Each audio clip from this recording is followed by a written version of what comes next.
A Avianca cancela mais de 400 voos no fim de semana em todo o país. Em recuperação judicial, a companhia aérea informou que mais 400 voos serão cancelados entre hoje e amanhã.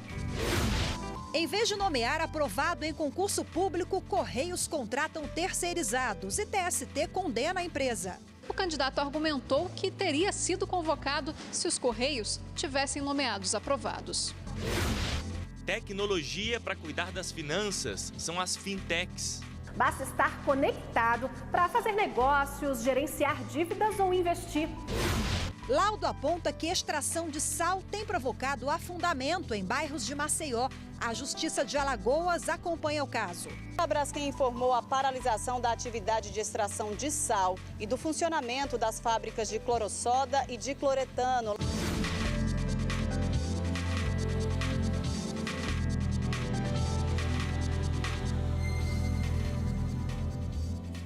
Olá, boa tarde. Boa tarde. A situação econômica da companhia aérea Avianca continua complicada e tem prejudicado milhares de passageiros em todo o país. A empresa cancelou centenas de voos nos últimos dias e a expectativa não é animadora, não. Quem tem os detalhes ao vivo sobre essa questão é o repórter Gabriel Ciafrei. Olá, Gabriel, boa tarde para você. Oi, Rafaela, boa tarde para você, boa tarde a todos.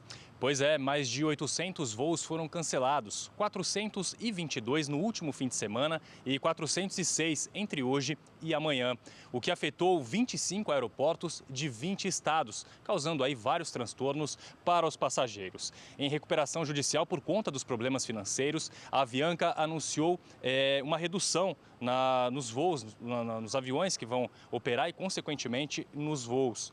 A Azul já manifestou interesse em comprar parte da empresa, mas ainda não aconteceu um leilão para que toda essa negociação, então, se efetive. A orientação dada aos passageiros é de que eles acompanhem as informações e as atualizações sobre essas informações no site da Avianca.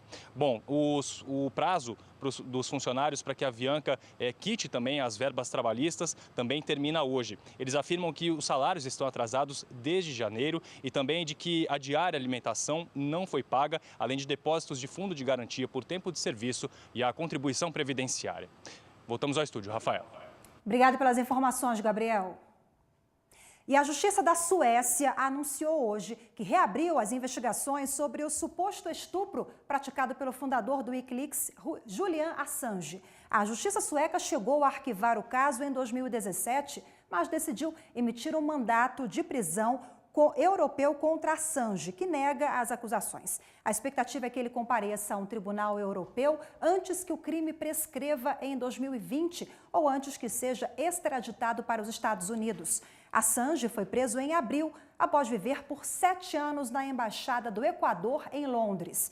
Ele responde pela divulgação de documentos secretos americanos pelo Wikileaks. 2 meses do massacre na escola Raul Brasil, em Suzano, região metropolitana de São Paulo. Desde então, a polícia apreendeu o menor suspeito de ser o mentor dos ataques e ainda outros suspeitos de terem facilitado a ação. 4 suspeitos estão presos. Segundo a polícia, eles teriam vendido as armas, munições ou intermediado a compra do material utilizado pelos alunos para o ataque na escola Raul Brasil. O menor apreendido é apontado como o mentor intelectual do massacre. No início deste mês, a Justiça decidiu manter a internação dele por tempo indeterminado. No dia 13 de março, 2 ex-alunos entraram no colégio e atiraram contra alunos e funcionários. 7 pessoas morreram, 5 eram estudantes. Após os crimes, um dos atiradores matou o comparsa e depois se matou. Começou hoje de manhã o julgamento de Calixto Filho, o 5º acusado pela chacina de Felisburgo, em Minas Gerais. Em 2004, um grupo entrou na fazenda Nova Alegria e disparou contra pessoas em um acampamento. 5 pessoas foram mortas e outras 12 ficaram feridas. As penas dos outros 4 acusados que já foram julgados variam de 97 a 115 anos de prisão. Ainda restam 9 réus a serem julgados pelo júri popular.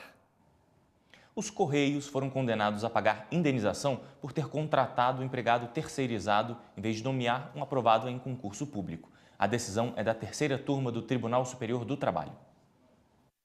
O candidato argumentou que os Correios lançaram o edital para contratar mão de obra terceirizada, enquanto ele, aprovado em concurso público, esperava pela nomeação. A vaga era para o município de Formosa, em Goiás. O candidato contou que passou tanto na prova teórica quanto no teste de capacidade física.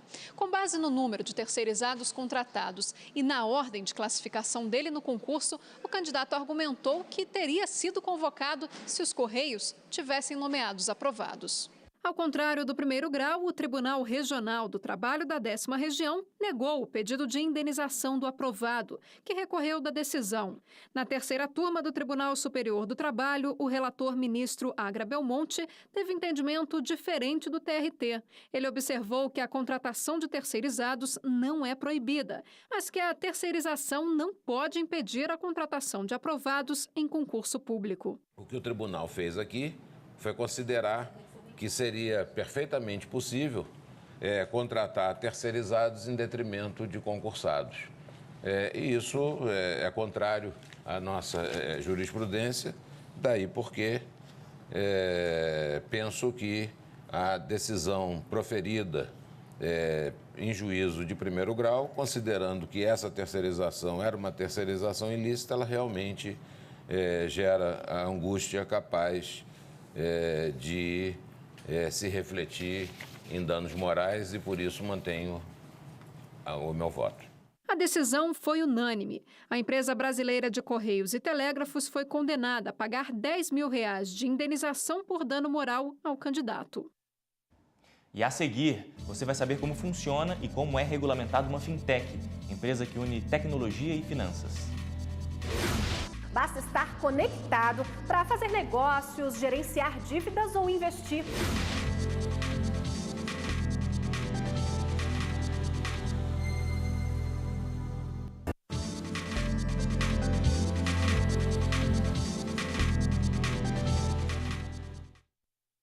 O Tribunal de Justiça do Paraná realiza de hoje até o próximo dia 24 audiências de conciliação referentes aos planos econômicos Bresser, Verão e Collor II. Vamos voltar agora ao vivo ao telão, porque quem tem mais informações sobre esse assunto é a repórter Carolina Chaves. Olá, Carol, boa tarde para você. Boa tarde, Rafaela. Boa tarde a todos. Olha, foram selecionados 1.200 processos para as audiências de primeiro e segundo graus. 588 tramitam na primeira instância. Os processos são de correntistas dos bancos do Brasil, Bradesco, Itaú e Santander e foram indicados pelos próprios bancos. A iniciativa faz parte do programa Resolve, desenvolvido pelo Conselho Nacional de Justiça em parceria com a FEBRABAN. A adesão ao programa é voluntária. Quem não tiver sido chamado e quiser participar, deve fazer a inscrição pelo site www.pagamentodapoupança.com.br. Lembrando que esta semana serão realizadas as audiências dos processos que tramitam na primeira instância e na próxima semana serão as audiências dos processos que estão na Justiça de segundo grau. Voltamos ao estúdio. Obrigada, Carol, pelas informações. E você já ouviu falar em fintechs? São empresas de tecnologia que trabalham no ramo financeiro. Veja agora como elas funcionam e como são regulamentadas.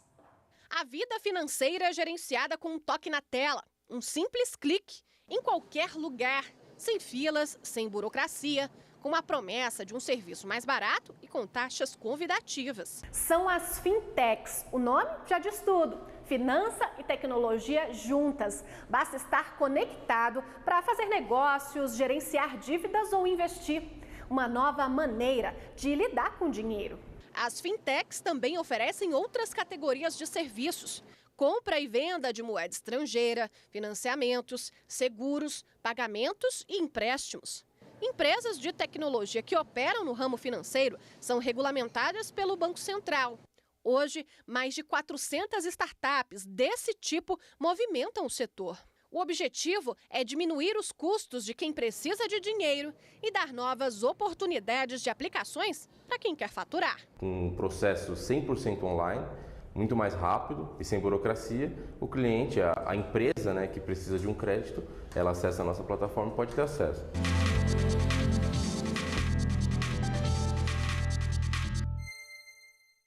E vamos continuar no assunto e conversar agora com Gabriela Vale, consultora financeira. Boa tarde. Boa tarde. A gente viu aí uma modalidade que está surgindo, se desenvolvendo. Quais são as vantagens e desvantagens desse tipo de serviço? A principal vantagem é a redução de custos, né? Porque as fintechs elas têm um quadro operacional mais enxuto, o que permite uma redução de tarifas e custos de transferências, redução até mesmo de taxa de juros, o que é bem interessante para o consumidor. A desvantagem, às vezes, é de você não ter o olho no olho, né? Você ter aquela barreira eletrônica para conversar com alguém. Mas isso, hoje em dia, é bem comum, as pessoas acabam estando acostumadas a esse tipo de serviço, né? Gabriela, é uma boa opção para os pequenos poupadores? Quem está começando ali quer investir um pequeno montante? Não, sem dúvida. Eu acho que é uma excelente alternativa, até porque as pessoas acabam estudando um pouco mais, né? Quando você tem que tomar a iniciativa por si só e não ter a orientação de uma pessoa ali presente na sua frente, as pessoas se obrigam a pesquisar mais. Então, acredito que seja uma excelente alternativa para quem está começando, ou até mesmo para quem está em busca de linhas de crédito mais interessantes, ou até mesmo cartões de crédito sem anuidade. Então, tem uma gama de serviços ali que podem ser atendidos pelas fintechs. A gente vê claramente algumas vantagens, são muito interessantes, afinal o bolso agradece. Sim. Mas essa questão do olho no olho, que você estava contando agora há pouco, muita gente ainda fica desconfiada. Acontece isso, né? Não, sem dúvida. Você tem essa barreira eletrônica, mas hoje em dia existem regulamentações, né? Todas elas, para operar serviços bancários, elas precisam estar regulamentadas e, enfim, são fiscalizadas pelo Banco Central ou pela CVM. Então, é uma alternativa segura, mas as pessoas têm que tomar cuidado. Não é qualquer fintech, né? Então, as pessoas podem procurar dentro do site do Banco Central, tem um campo lá específico para ver se aquela instituição ela existe. Embaixo, quando você entra nos sites das fintechs, lá no rodapé, você encontra o CNPJ das empresas. Então, você pega aquele número, joga no site do Banco Central ou no site da CVM, que isso auxilia. Esse ponto é importantíssimo, afinal de contas estão surgindo novas fintechs e quem não entende muito bem, para que essa pessoa não caia num golpe. Isso é fundamental, essa dica, né? Exatamente. E a pessoa tem que entender que essa regulamentação da CVM, do Banco Central, te dá um respaldo para caso você se sinta lesado, você procurá-los, né, para ter um apoio jurídico, um apoio do seu serviço. Então, é fundamental isso, a pessoa pesquisar e entender se essa empresa está ou não inscrita, regulamentada, para você se apoiar. E também entender que qualquer negócio financeiro que a pessoa pedir para você depositar um dinheiro na conta dela, pessoa física, não tem uma empresa, não tem um CNPJ por trás, desconfie. E a fintech é uma espécie de uma startup? Como é que funciona? É um banco virtual, digamos assim, ou mais ou menos? Na verdade, pode ser um banco, mas pode ser uma empresa que presta serviço financeiro, né? Mas todas as fintechs são startups que buscam melhorar e otimizar os serviços financeiros. Então, pode ser empresas de cartão de crédito, bancos, a parte de investimentos. Então, tem uma gama de serviços ali com a ideia de melhorar esse serviço que muitas pessoas estão insatisfeitas nos grandes bancos, que as pessoas já são atendidas há muito tempo. Ela nasceu justamente a partir dessa necessidade, né? Porque o consumidor está insatisfeito, tem problemas variados com os bancos, que estão ali no topo do ranking das reclamações, no Judiciário e no PROCON.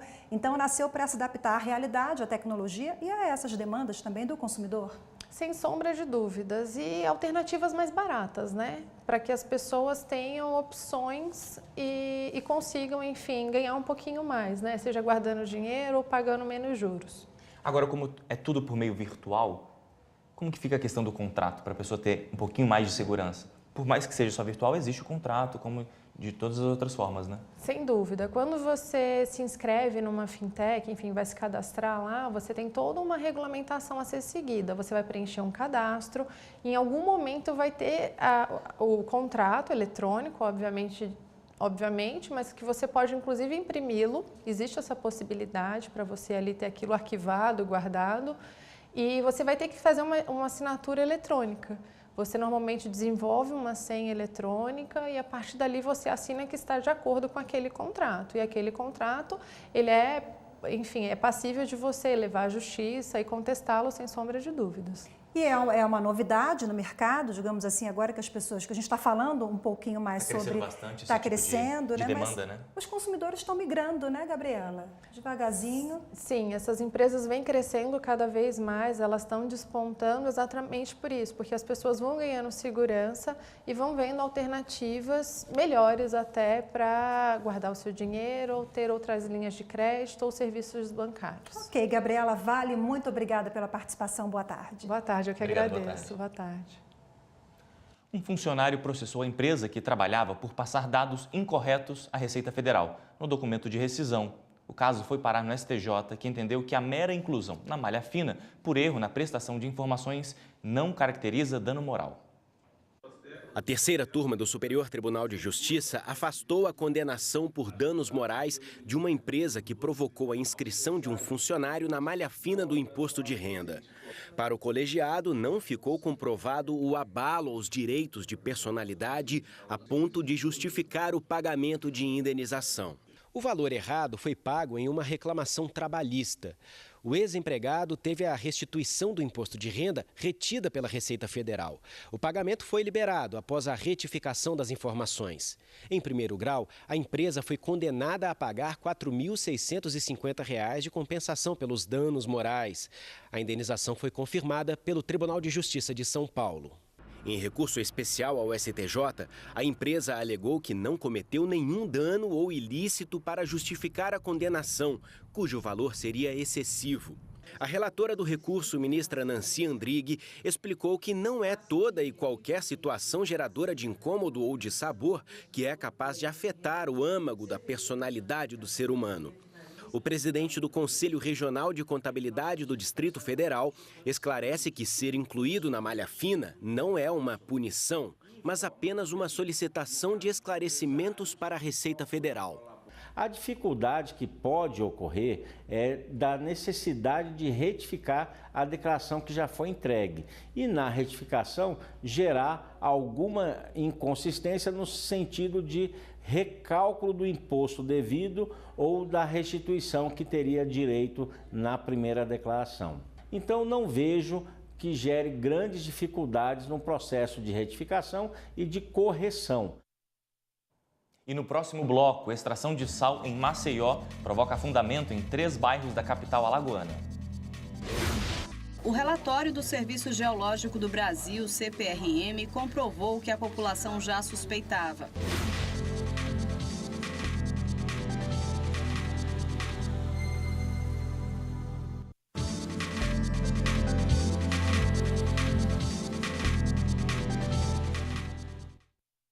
A Justiça aceitou o pedido do Ministério Público Federal e condenou o ex-prefeito de Belém do Pará, Dulciomar Gomes da Costa, a 5 anos de detenção em regime semiaberto pelo crime de dispensa indevida de licitação na tentativa de compra do Hospital Sírio-Libanês em 2005.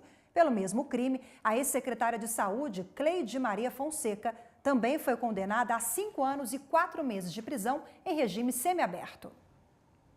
A Justiça do Distrito Federal aceitou o pedido do Ministério Público e aumentou a condenação do ex-policial militar Ronan Menezes Rego, condenado pelo assassinato de Jéssica Lainara, de 25 anos.